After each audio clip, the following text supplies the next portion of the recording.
In the burgeoning landscape of African entrepreneurship, tech mogul Jack Ma, co-founder of Alibaba, offers a compelling blend of encouragement and caution. His insights, grounded in decades of steering one of the world's largest e-commerce platforms, resonate deeply with the unique challenges and opportunities that African entrepreneurs face. Before we dive into our topic today, if you haven't already, please consider to subscribe to our channels and ringing the bell to be notified about all our exciting future videos.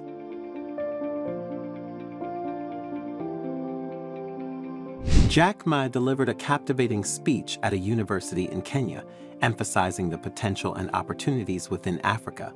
He started by reflecting on his journey, sharing how he and 18 young people started Alibaba in his apartment in 1999, despite having no formal business or computer training. Ma highlighted the importance of understanding people and leveraging the internet to support small businesses and young entrepreneurs. Ma spoke about his experiences as a student and teacher, emphasizing the value of working with and understanding people.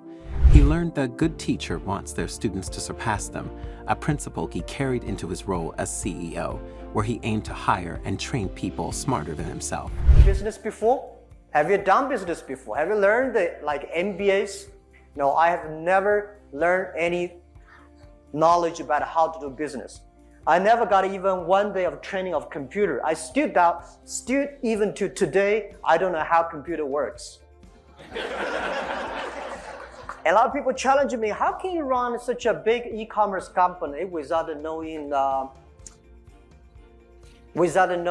anything about the knowledge, without anything about the financing and marketing? And I say, this is because I know people. I know what people want. I know what people don't want. And this is where I learned that. I learned my experience of working with people when I was a student in the university. I was not a good student. That's why I really don't like a lot of good students. I'm always like among the 10 or 15, never we got the number 1, number 2 in my class from primary school to university. I failed 3 times for the universities. And finally, I got into the university. I still tell myself, I should spend more time. Not try to be the number 1, but try to be the number 1 person that can help and work with people. I was elected as the chairman of the students' union of my university, and later become the students' union, chairman of the students' union of the whole our city. Our city has over 100,000 students, and I was the chairman of that university, of that union. My job is to work with the people, listen to the students, do what I can do. This, I learned how to work with people, because at that time we don't have any money. All right, the only thing you want to win the respect is by supporting other people. And when I graduated, I learned a lot from my job, my first job. I was trained to be a high school teacher. And because I was supposed to be one of the best students in the school, so I was assigned to teach in university for 6 years. And I know one of the secrets of being a good teacher is always to finish class 5 minutes earlier. No matter how wonderful you teach, if you have 5 more minutes teaching, students don't like you.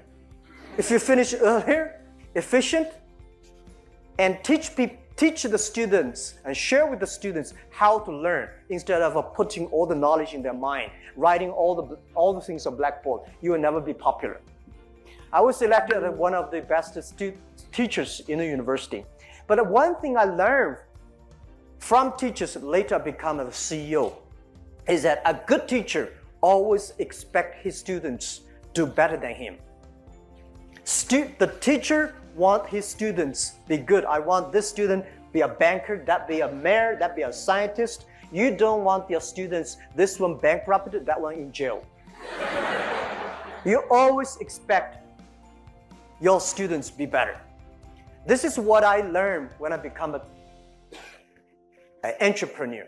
I always want to hire the good people who are smarter than I am, and always making sure that they are better than I am. They always hope that they're better than expected. And If you want them better, training them, disciplining them, supporting them. So I learned a lot. The thing I learned most is being a teacher. So I call myself CEO's Chief Education Officer of the company.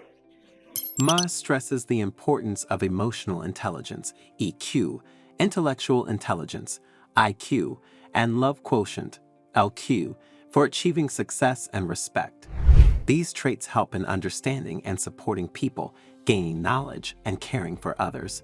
He shares personal stories of repeated rejections and failures, reinforcing that these experiences are integral to success. He recounted his numerous failures and rejections, from being turned down for over 30 jobs to being rejected by KFC and police jobs. Ma stressed the importance of resilience and learning from failures, advising that failure should never stop one's progress, but rather serve as a learning experience. Ma advises embracing failure and learning from it rather than complaining.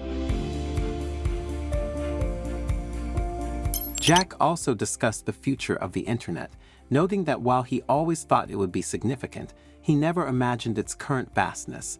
However, he believes that today's internet is tiny compared to the future, predicting that 80% to 90% of future business will be online. He anticipates that future entrepreneurs will be known as netrepreneurs as online presence becomes essential. He highlighted that while selling in Nairobi is impressive now, future success will require the ability to sell across Africa and internationally. Jack noted that as data, the internet, artificial intelligence, and machine intelligence advance, many jobs will disappear in the next 5 years. He views these challenges as opportunities, emphasizing that success comes from solving global problems, not from wealth. At his company, Jack focuses on future challenges, considering what the world, China, and his neighbors will look like in 5 to 10 years. By anticipating and preparing for these future problems, he believes he can achieve long-term success. He stressed that true value comes from solving future problems, and where there are complaints, there are opportunities. Nobody believed it. We did not believe. I thought internet would be big, but I never thought it would be that big. But say, guys, it was big compared to yesterday, but compared to tomorrow, future, it is tiny. I believe 80% to 90% of the business in the future will be online. Today we call people entrepreneurs. Many years later, we call netrepreneurs because everybody has to be online, called the net entrepreneurs. Today, you can only sell in Nairobi. You're a good, successful person here. But in the future, if you cannot sell your products all over Africa, if you cannot sell things across the countries, you're not a business people. The world is changing very fast. And I'm not scaling you guys. I worry about the new technology. This is the third technology revolution that a human being faces. The first technology revolution takes about 50 years. Second, 50 years. This is 50 years. We're going to have another 30 years, which is very important. The first technology revolution caused World War I. Second technology revolution caused World War II. And this is the third technology revolution. The third technology revolution reduced the human energy. So we know human are not as strong as machine. The second technology revolution released the distance, speed of human beings. So we know we can never run faster than plane and trains. This technology revolution released the human brains.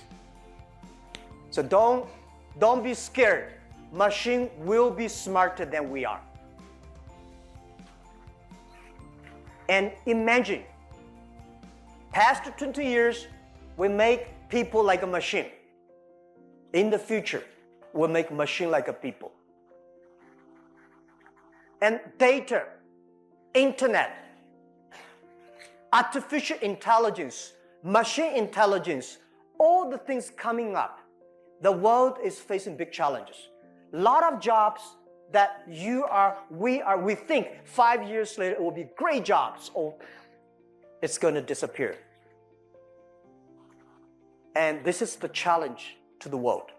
but this is also the opportunity of the world. I think change is the best opportunity.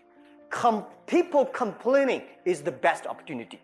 A company, if you want to be successful, it's not how much you are. We got how much money you have. Because we see so many companies have so much money, they are not necessarily can survive.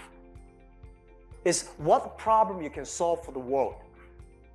One of the things I want to share with you that my specialty of as a CEO of the company, I always think about the future.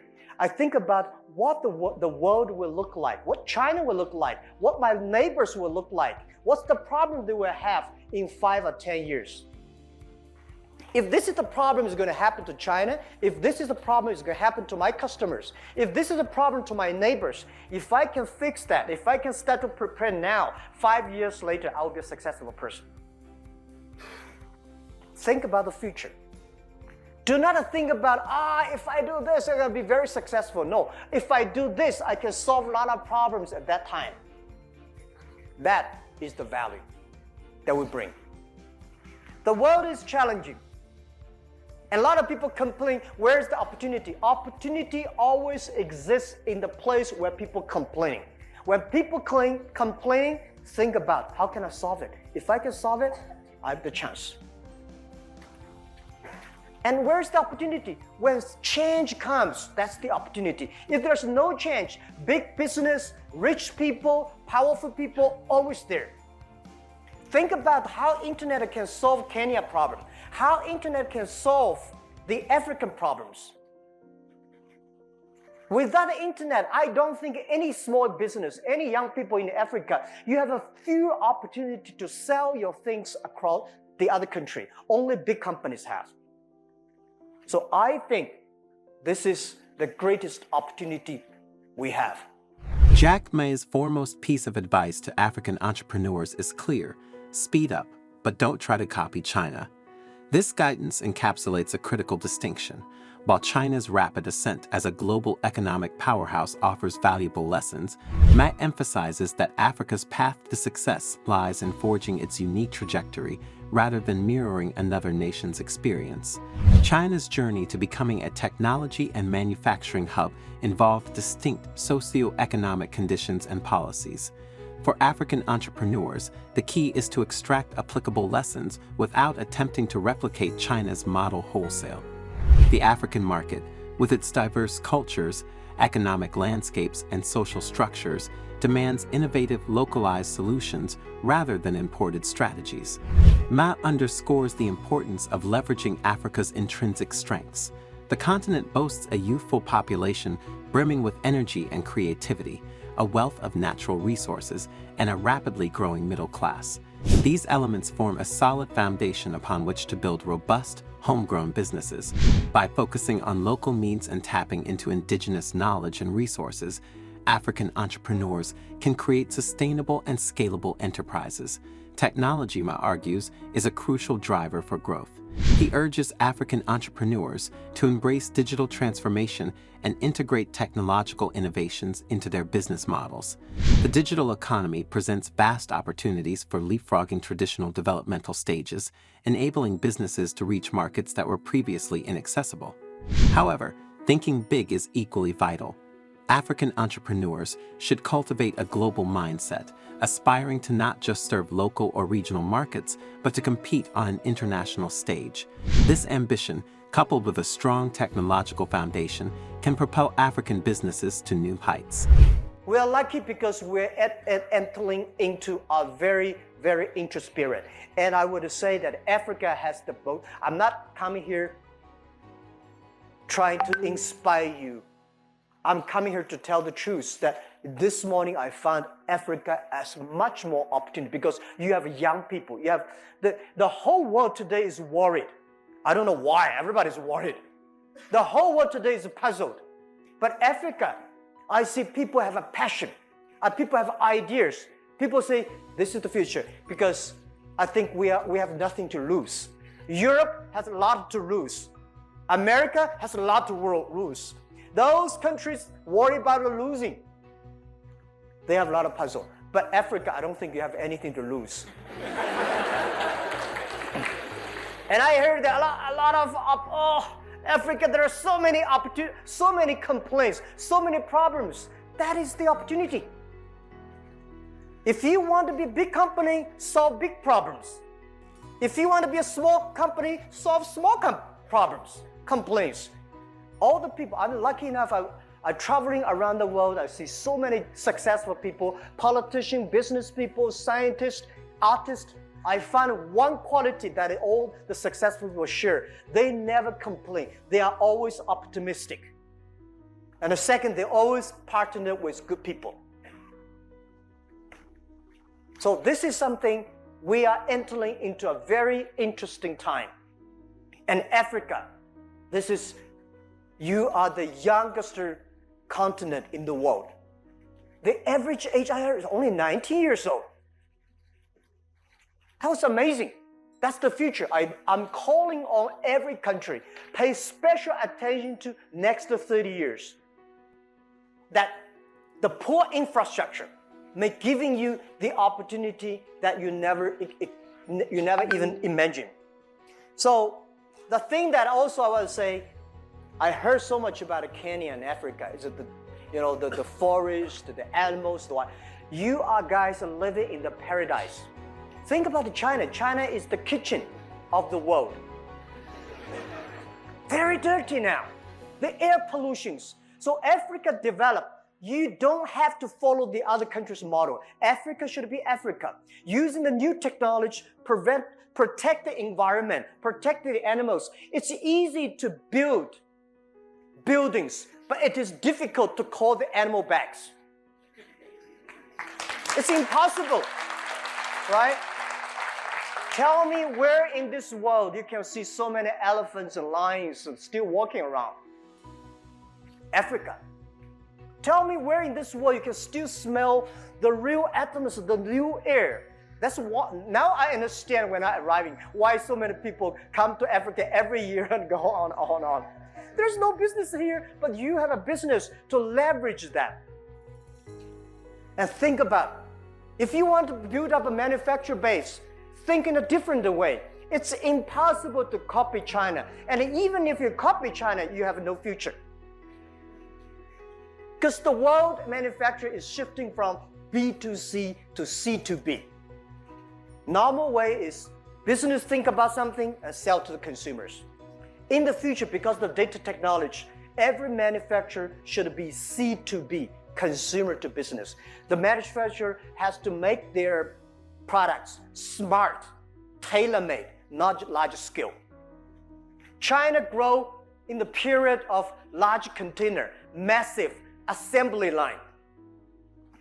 Future assembly line is not how many t-shirts you can make for one assembly line with 1 hour. In the future is how many different t-shirts you can make, how many tailor-made t-shirts you can make. So this is something the world is changing. Africa have to think about the way that Africa is good at. And I would say, I would do anything to change if I can be younger. Jack asserts that globalization has mostly benefited large companies, but the internet can empower everyone, especially in places like Africa, which he sees as full of potential due to its young population and untapped opportunities. Despite poor infrastructure, the continent can leverage new technology for growth. He encourages young people not to fear failure, but to learn from mistakes and stay optimistic. For businesses, customer satisfaction should be the priority, followed by employee well-being and then shareholder interests. Hiring smart people and ensuring diversity, especially by including women, is crucial. Jack concludes by urging Africa to speed up its development, leveraging the internet to drive future growth and global trade. What did you think of Jack Ma's speech, and which part of his talk inspired you the most? Let us know in the comments. If you enjoyed this video, be sure to like, comment, and subscribe to the New Africa Wealth channel for more informative videos.